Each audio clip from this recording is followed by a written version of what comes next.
নমস্কার, নিউজনার প্রাইম নিউজে আপনাদের সবাইকে স্বাগত। আমি রয়েছি আপনাদের সাথে, আমি রাখছি চোখ রাখছি খবরে।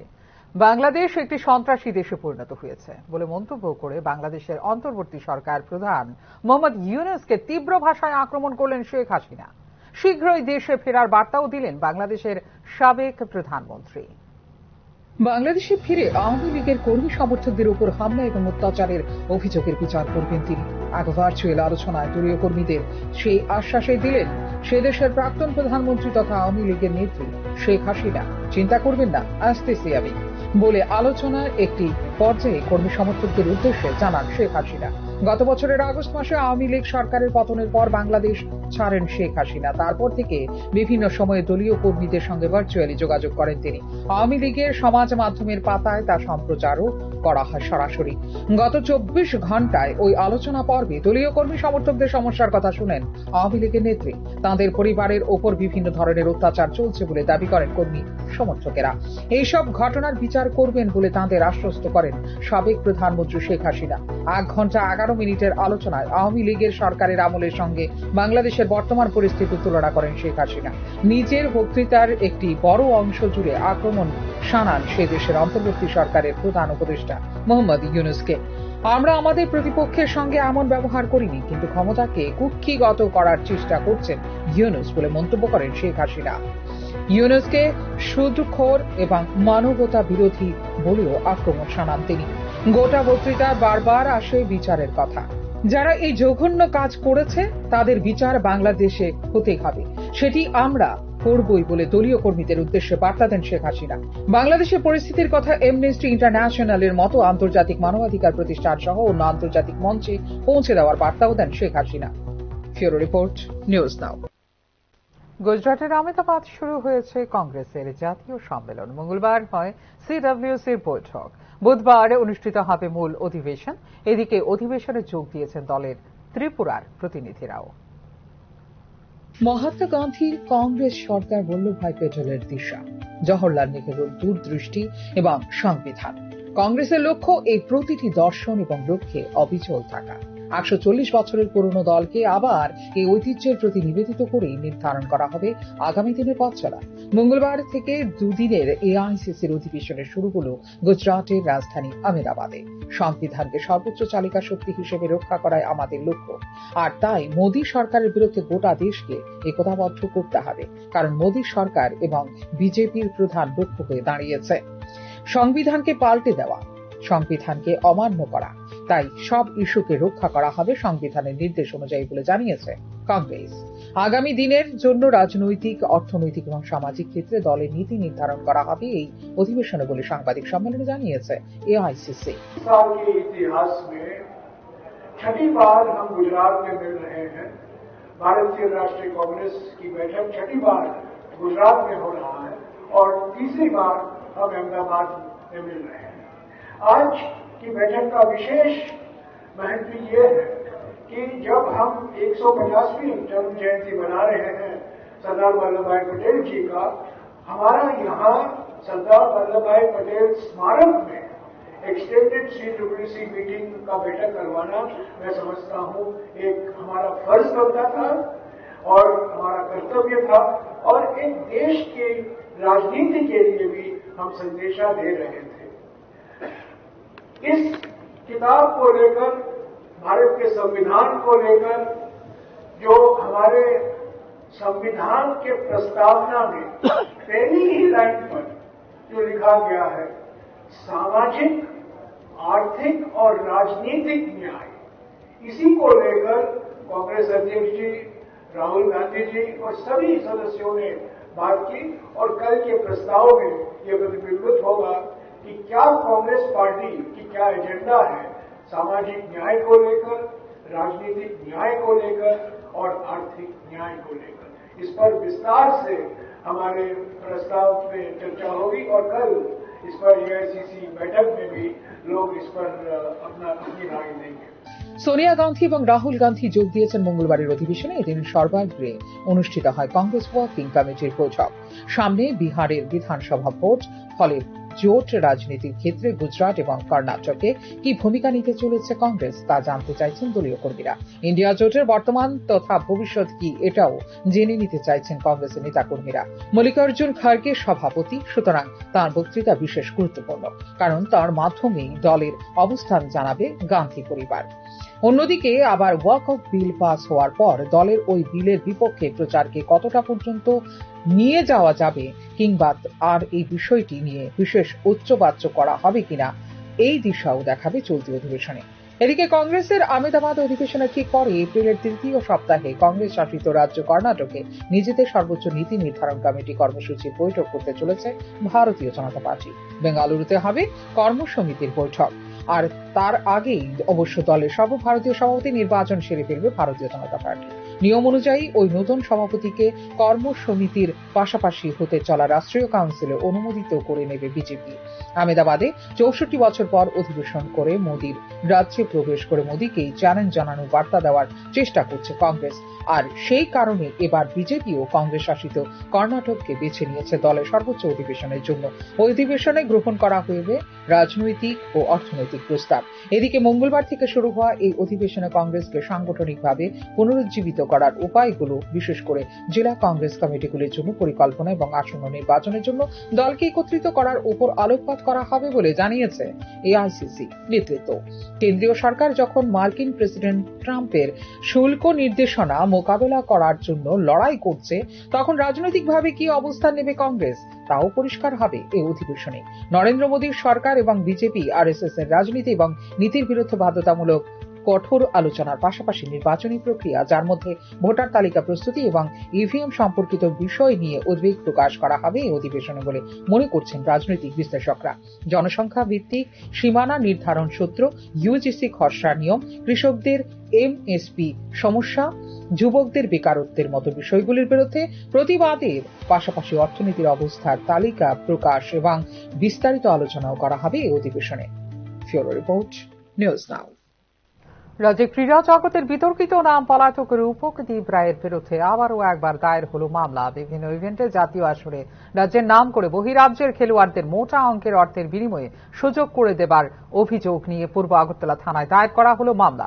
উত্তরপ্রদেশের জাতীয় হকি টুর্নামেন্টে কটক, উড়িষ্যাতে কাবাডি টুর্নামেন্ট এবং সর্বশেষ 2025 সালের ফেব্রুয়ারি মাসে বরেলিতে বক্সিং টুর্নামেন্টে অর্থের বিনিময়ে রাজ্যের খেলোয়াড়দের বাদ দিয়ে বহিরাজ্যের খেলোয়াড়দের সুযোগ করে দেওয়া হয়েছে বলে মামলা দায়ের করল ত্রিপুরা প্লেয়ার্স ফোরাম। ত্রিপুরা রাজ্য অলিম্পিক অ্যাসোসিয়েশনের নাম এবং পদকে ব্যবহার করে দীর্ঘদিন ধরেই এই ধরনের কার্যকলাপ চালিয়ে আসার অভিযোগ রয়েছে রূপকদীপ রায়ের বিরুদ্ধে। বর্তমানে পালিয়ে বেড়াচ্ছেন তিনি। আপনার 15th সিনিয়র ন্যাশনাল হকি এটা চ্যাম্পিয়নশিপ হয়েছিল, সেখানে 2024-এ ইউপিতে খেলা হয়েছিল। সেটাতে রূপকদেব রায় টিম খেলিয়েছে টাকার বিনিময়ে। প্লেয়ারদেরকে আপনার ত্রিপুরার বাইরের প্লেয়ারকে রূপকদেব রায় খেলিয়েছে বিভিন্ন অনৈতিকভাবে। তারপর সেম আপনার আপনার কটকে উড়িষ্যাতে কবাডির একটা গেম হলো, আপনার কটক উড়িষ্যাতে সেটা খেলিয়েছে, কিন্তু তারপর আমাদের কবাডি অ্যাসোসিয়েশন থেকে সেই গেমটাকে যাতে না খেলা হয়। হাওড়া নদীর তীরে যেখানে বাঁধ নেই সেই জায়গাতে বাঁধ নির্মাণ করা হবে বলে জানালেন রাজ্য সরকারের সচিব কিরণ গিত্তে। মঙ্গলবার প্রতাপগড়ের রাম ঠাকুর স্কুল সংলগ্ন হাওড়া নদীর তীরবর্তী এলাকা পরিদর্শন করার পর এই কথা জানিয়েছেন সচিব কিরণ গিত্তে। শহর আগরতলাকে বানভাসী অবস্থা থেকে নিস্তার দিতে রাজ্য সরকারের মাস্টার প্ল্যান অনুযায়ী এই বাঁধ নির্মাণ করা হবে বলে জানিয়েছেন সচিব কিরণ গিত্তে।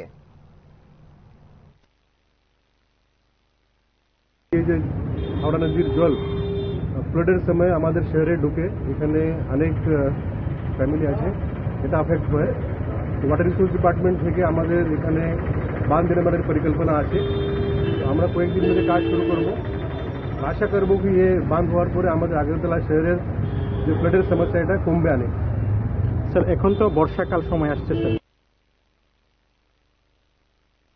প্রাইভেট স্কুলগুলির ফি বৃদ্ধির উপর নিয়ন্ত্রণ নেই সরকারের। কুমারঘাট নিবেদিতা ইংলিশ মিডিয়াম স্কুলের ফি বাবদ 400 টাকা এবং কালচারাল বাবদ আরও 150 টাকা এবং উন্নয়নমূলক কাজে ফি বাড়ানোর জন্য অভিভাবকরা ক্ষুব্ধ হয়ে তালা ঝুলিয়ে দেন বিদ্যালয়ের মূল ফটকে। শুধু তাই নয়, অস্বাভাবিক ফি বৃদ্ধির কারণে অবরোধ করা হয় কুমারঘাট সড়ক। শেষে এই বিষয়ে আগামী 16 এপ্রিল মহকুমা শাসকের সঙ্গে এই বিষয়ে বৈঠকের প্রতিশ্রুতি দিলে অবরোধ প্রত্যাহার করেন অভিভাবকরা।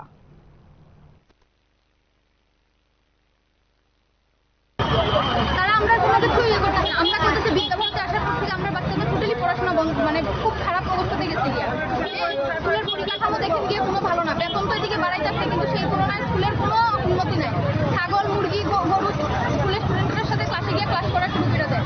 মহিলারা লেগে একটা ইউরিনের পর্যন্ত ব্যবস্থা নাই, কিন্তু তারা আমরা এক পুলিশ কর্মীর আক্রমণের শিকার হয়েছেন পার্শ্ববর্তী এলাকার গৃহবধূ ও শিশু সন্তান। প্রেক্ষিতে অভিযুক্তের শাস্তির দাবি করেন বিশালগড় খনিয়ামারা পঞ্চায়েত টিলা এলাকার স্থানীয়রা। পুলিশ কর্মী সাবির আহমেদ ওরফে লিটন মজুমদার ও তার পরিবারের আক্রমণে রক্তাক্ত হয়েছেন প্রতিবেশী রোজিনা আক্তার এবং তার পরিবার বলে অভিযোগ করেছেন স্থানীয় এলাকাবাসী। খবর পেয়ে ঘটনাস্থলে ছুটে গিয়ে রক্তাক্ত অবস্থায় গৃহবধূ ও তাঁর শিশু সন্তানকে উদ্ধার করে বিশালগড় মহকুমা হাসপাতালে নিয়ে যায় দমকল বাহিনী। বর্তমানে আহত গৃহবধূ রোজিনা আক্তার মৃত্যুর সঙ্গে পাঞ্জা লড়ছেন এবং তাঁর শিশু সন্তানের চিকিৎসা চলছে বলে জানিয়েছে হাসপাতাল কর্তৃপক্ষ। আজকে আমার বাড়ির লগে মানে হের কি হয় জানি না, মানে ওই আরেক পাশের মানুষ আইয়েছিল এই রুজিনা বকেন ওটার মধ্যে কাজ করতে আছে, হের ঘরতে বার করেছিল এই মাছ দূর করতে আছে, হের সাবদুরুসুনের বই। তো কি কারণে মারধর করতেছে, কি কারণে মারধর করতেছে এটা আমরা কইতারি না। তারা মারপিট গেছিল দেখি, মারপিট দেখি আমরা দেখছি, আর মারপিট দেখে গিয়ে আমরা গিয়ে ছড়াইছি। আপনারা জানেন না কি কারণে মারধর? না আমরা জানি না কি কারণে তারা কি করে। শেয়ার বাজারে ধসের মধ্যে গৃহস্থের জন্য বড় ধাক্কা। রান্নার গ্যাসের দাম বাড়ল 50 টাকা। এই মূল্যবৃদ্ধি গরিব এবং মধ্যবিত্ত শ্রেণীর ওপর ব্যাপক প্রভাব ফেলবে বলে উল্লেখ করেছে সিপিআই। প্রেক্ষিতে মঙ্গলবার শহর আগরতলায় প্রতিবাদ মিছিল সংগঠিত করে বামপন্থী এই দল। সিলিন্ডার পিছু 50 টাকা করে দাম বাড়ছে উজ্জ্বলা প্রকল্পেও। এছাড়াও ফের মহার্ঘ হয়েছে পেট্রোল ডিজেল। পেট্রোল ডিজেলে 2 টাকা এক্সাইজ ডিউটি বাড়ালো সরকার। এক্সাইজ ডিউটি বা আবগারি শুল্ক বৃদ্ধির কারণে আগামী দিনে আরো দামি হচ্ছে পেট্রোল ডিজেল বলে উল্লেখ করেন সিপিআইএম নেতৃত্ব। অবিলম্বে গার্হস্থ এলপিজি সিলিন্ডারের মূল্য বৃদ্ধি এবং পেট্রোল ডিজেলে আবগারি শুল্ক প্রত্যাহারের দাবি জানিয়েছে সিপিআইএম। হঠাৎ করে বাড়িয়ে দেওয়া হলো রান্নার গ্যাসে সিলিন্ডার পিছু 50 টাকা করে বাড়িয়ে দেওয়া হয়েছে। এরপর আমরা দেখলাম পেট্রোল এবং ডিজেলে আন্তঃশুল্ক ইন্টারনাল ট্যাক্স বৃদ্ধি করা হয়েছে। এমনিতেই প্রতিদিন জিনিসপত্রের দাম সাংঘাতিকভাবে বাড়ছে। এর মধ্যে রান্নার গ্যাসের দাম বৃদ্ধি করা হলো। পেট্রোল ডিজেলের ইন্টারনাল ট্যাক্স বাড়ানো মানে আগামী। এদিকে গার্হস্থ্য এলপিজি সিলিন্ডারের দাম 1,50,000 টাকা বৃদ্ধি পাওয়ায় তীব্র প্রতিক্রিয়া ব্যক্ত করেছেন সাধারণ ভোক্তারা। এর ফলে গরিব মধ্যবিত্ত সহ সকল অংশের মানুষের পকেটে প্রভাব পড়েছে বলে প্রতিক্রিয়া জানিয়েছেন ভোক্তা সাধারণ। পেট্রোল ও ডিজেলের মূল্য বৃদ্ধিতে এমনিতেই মাথায় হাত মধ্যবিত্তের। অগ্নিমূল্য 2 জ্বালানি তেলের দর এবার সাধারণ মানুষের চিন্তা বাড়িয়ে আরো দামি হলো গার্হস্থ্য এলপিজি সিলিন্ডারের দাম। মঙ্গলবার থেকে গার্হস্থ্য রান্নার গ্যাসের দাম বেড়েছে সিলিন্ডার পিছু 50 টাকা। রান্নার গ্যাসের দাম বেড়ে যাওয়ায় চিন্তার ভাঁজ মধ্যবিত্তের কপালে। গ্যাসের মূল্য বৃদ্ধি হয়েছে আপনারা জানেন। গতকালকে আন্তর্জাতিক বাজারের উত্থান পতনের ফলেই এই গ্যাসের দাম বৃদ্ধি হয়েছে। কিন্তু সরকার এও বলছে যে এটা সাময়িক কিছুদিনের জন্য, এরপর বিবেচনাধীন আছে যে পরবর্তী সময় কমানো, কিন্তু কমলে ভালো। সবাই কিন্তু আন্তর্জাতিক বা সবারই পকেটে এটা কম বেশ, গরিব বলুন, মধ্যবিত্ত বলুন, উচ্চবিত্ত বলুন, সবার পকেটে এটা কম বেশ প্রভাব পড়ছে। যেটা বাড়াবে তখন ওইভাবে নিতে হবে। তো এইভাবে নিতে হবে, মানে তোমাদের গরিব মানুষ কি প্রভাব পড়বে?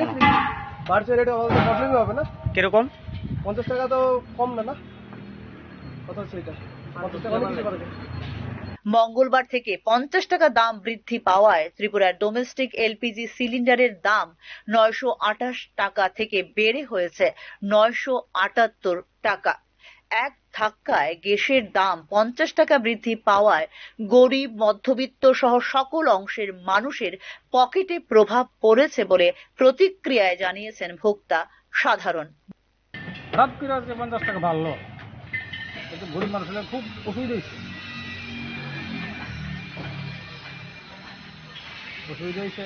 কিছু লোকের পরিবারগুলোর ঘরের খরচে ক্রমশ চাপ বাড়িয়ে যাচ্ছে বিজেপি সরকার বলে অভিযোগ করছে বিভিন্ন রাজনৈতিক দলগুলো। ব্যুরো রিপোর্ট, নিউজ নাও। বদল করা হলো স্বাস্থ্য অধিকর্তা। নতুন স্বাস্থ্য অধিকর্তা হিসেবে নিযুক্ত হলেন ডাক্তার তপন মজুমদার। ডাক্তার সঞ্জীব কুমার দেববর্মা স্থলাভিষিক্ত হলেন তিনি। রাজ্যের স্বাস্থ্য পরিষেবায় গতি আনতে গুরুত্বপূর্ণ সিদ্ধান্ত নিল রাজ্য স্বাস্থ্য দপ্তর। রদবদল করা হলো অধিকর্তা পর্যায়ে। এক্ষেত্রে নতুন স্বাস্থ্য অধিকর্তা হিসেবে নিযুক্ত হলেন ডক্টর তপন মজুমদার। স্বাস্থ্য অধিকর্তা হিসেবে ডক্টর সঞ্জীব কুমার দেববর্মার স্থলাভিষিক্ত হলেন তিনি, ডক্টর তপন মজুমদার। বিজ্ঞপ্তি জারি করে কথা জানিয়েছে রাজ্য সরকার। প্রশাসনিক সুবিধার প্রয়োজনে এবং জনসেবার স্বার্থে ডক্টর তপন মজুমদারকে এই দায়িত্ব দেওয়া হয়েছে বলে বিজ্ঞপ্তিতে জানিয়েছে রাজ্য সরকার। আগরতলা সরকারি মেডিকেল কলেজের ভাইস প্রিন্সিপালের পাশাপাশি আগরতলা সরকারি মেডিকেল এডুকেশনের অধিকর্তা হিসেবে বর্তমানে কর্মরত রয়েছেন ডক্টর তপন মজুমদার। বর্তমান দায়িত্বের পাশাপাশি নতুন এই দায়িত্ব পালন করবেন ডক্টর তপন মজুমদার বলে বিজ্ঞপ্তিতে জানিয়েছে রাজ্য সরকার। উল্লেখ করা যেতে পারে, স্বাস্থ্য পরিষেবার ক্ষেত্রে আধুনিক সুযোগ সুবিধাযুক্ত বিভিন্ন চিকিৎসা পরিকাঠামো গড়ে তুলছে রাজ্য সরকার বলে ইতিমধ্যেই জানিয়েছেন মুখ্যমন্ত্রী তথা স্বাস্থ্যমন্ত্রী ডক্টর মানিক সাহা। এই বছরের বাজেটে বিভিন্ন জেলায় নতুন করে প্রাথমিক চিকিৎসা কেন্দ্র গড়ে তোলার সংস্থান রাখা হয়েছে বলেও জানিয়েছিলেন মুখ্যমন্ত্রী তথা স্বাস্থ্যমন্ত্রী ডক্টর মানিক সাহা। 2025-26 অর্থ বছরে স্বাস্থ্য ও পরিবার কল্যাণ দপ্তরের অধীনে বিভিন্ন চিকিৎসক ও নার্স নিয়োগের পরিকল্পনা গ্রহণ করেছে রাজ্য সরকার। মেডিকেল অফিসার আয়ুর্বেদ TAS এর চতুর্থ শ্রেণীর 13টি পদ পূরণের উদ্যোগ ইতিমধ্যে নেওয়া হয়েছে। পাশাপাশি TDS এর মেডিকেল অফিসার ডেন্টাল গ্রেড 4 এর 6টি শূন্য পদ পূরণের প্রক্রিয়াও চালু রয়েছে বর্তমানে। রাজ্যের স্বাস্থ্য দপ্তরে নার্সিং অফিসারের 332টি শূন্য পদ পূরণের প্রশাসনিক কার্যক্রম চলছে। এছাড়া আরো 100টি নতুন শূন্য পদ সৃষ্টি ও পূরণের জন্য উদ্যোগ নিয়েছে রাজ্য সরকার। 2025-26 অর্থ বছরের মধ্যে এই সমস্ত পদে নিয়োগ সম্পন্ন হবে বলে জানিয়েছে রাজ্য সরকার। এই পরিস্থিতিতে স্বাস্থ্য অধিকর্তা বদলের বিষয়টি যথেষ্ট তাৎপর্যপূর্ণ বলেই মনে করছেন সংশ্লিষ্ট তথ্যবিজ্ঞ মহল। ব্যুরো রিপোর্ট, নিউজ নাও।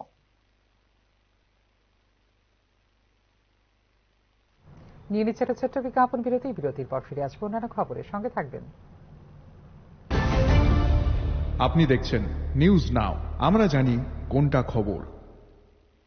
প্রথম আলো এলো শুদ্ধ সকাল, শুদ্ধ সলিলে আজ বাজালো ত্রিতাল, মন্দিরে শুদ্ধ পূজার ধ্বনি, অগ্নি শুদ্ধ হলো সিঞ্জিনি, পরিণীতা নারী তুমি অনুপমা, শুদ্ধ সোনায় সাজো হে নিরুপমা। শুদ্ধতার স্বর্ণ মন্দির, কালিকা জুয়েলার্স, আগরতলা। একটু চেষ্টাতেই দুল লেগে যায় নববধূর কানে, একটু চেষ্টাতেই মানিয়ে নেওয়া যায় বিবাহিত জীবনে। নানা অনুভূতি জড়ানো বিয়ের গয়না, শ্যাম সুন্দর কোম্পানি জুয়েলার্স। আপনি দেখছেন নিউজ নাও, আমরা জানি কোনটা খবর। বিরতির পর স্বাগত। চোখ রাখছে অন্যান্য খবরে। আগামী 1 মাসের মধ্যে রাজ্যে আরও 6টি একলব্য স্কুল চালু হবে বলে মঙ্গলবার দিল্লি থেকে রাজ্যে ফিরে এসে জানালেন উপজাতি কল্যাণ দপ্তরের মন্ত্রী বিকাশ দেববর্মা। দিল্লিতে TWD মন্ত্রকের সচিব ভিভু নায়ারের সঙ্গে বৈঠক শেষে রাজ্যের জন্য 6টি একলব্য মডেল আবাসিক বিদ্যালয়ের EMRS অনুমোদন নিশ্চিত হয়েছে বলে জানিয়েছেন মন্ত্রী বিকাশ দেববর্মা। এই বিদ্যালয়গুলি শুধু শিক্ষার আলো ছড়াবে না, বরং উপজাতি অধ্যুষিত অঞ্চলের প্রতিটি শিশুর মধ্যে জাগাবে নেতৃত্বের গুণ, আত্মবিশ্বাস এবং সৃজনশীলতা বলে উল্লেখ করেন মন্ত্রী। উপজাতি কল্যাণ মন্ত্রী উল্লেখ করা যেতে পারে, রাজ্যে বর্তমানে একলব্য স্কুলের সংখ্যা 21। আমাদের রাজ্যের মধ্যে গতদিনে 6টা একলব্য স্কুল চালু ছিল। এখন 1 মাসের ভিতরে আরো 6টা স্কুল একলব্য স্কুল চালু হবে। তার জন্য আমি ভারত সরকারের আমাদের ট্রাইবাল ওয়েলফেয়ার সচিবের সঙ্গে আমি দেখা করেছি গ্রিন সিগন্যাল নিয়েছি, 1 মাসের মধ্যে এটা চালু হয়ে যাবে এবং আমাদের জনজাতিদের জন্য খুবই সুখবর। এটা দীর্ঘদিন ধরে 35 বছর বামফ্রন্ট সরকার জনজাতিদের শিক্ষার জন্য কোনো কিছু চাই নাই। এখন মোদিজি আসার পরে আমাদের রাজ্যের মধ্যে টোটাল 21টা মনু নদী এবং লক্ষ্মীছড়ার পাড়ে বাঁধ নির্মাণের সঠিক মাস্টার প্ল্যান না থাকার ফলে কৈলাসহরের পাখিরপাড়া গ্রামে বছরে 2 থেকে 3 বার কৃত্রিম বন্যার ফলে কয়েক শত হেক্টর জায়গা ধান এবং বিভিন্ন শাকসবজি নষ্ট হওয়ার পাশাপাশি জলমগ্ন হয়ে থাকে। 500 থেকে 600 বাড়িঘর অবিলম্বে কৃত্রিম বন্যা থেকে পাখিরপাড়া গ্রামকে রক্ষা করার জন্য প্রয়োজনীয় উদ্যোগ গ্রহণ বা এই এলাকাকে ফ্লাড এফেক্টেড এরিয়া কিংবা বন্যা প্লাবিত এরিয়া হিসেবে ঘোষণা করার দাবি জানিয়েছেন সংশ্লিষ্ট গ্রামবাসীরা। মূলত লক্ষ্মীছড়ায় জল বেশি হয়ে গেলে সেই জল নিষ্কাশনের জন্য কোনো ব্যবস্থা না থাকার ফলেই পাখিরপাড়া গ্রামটি জলমগ্ন হয়ে পড়ে বলে জানিয়েছেন সংশ্লিষ্ট গ্রামবাসীরা। এবং মনু নদীর বানটা দেওয়ার পরে কৈলাসহর টাউনকে রক্ষা করার জন্য আমরা এই এলাকাটাতে কৃত্রিমভাবে বন্যার কবলে ফালানো হয়েছে এবং এখানে মূলত বসবাস হলো কৃষক এবং শ্রমিক আছে। কৃষি যারা জমি আছে কৃষকরা এখানে সর্বশান্ত হইতেছে এবং এটারে সবসময় বছরে 2-3 বার এই এলাকাটা জলমগ্ন হয় এবং ফ্লাডে। তাই আমরা গভর্নমেন্টের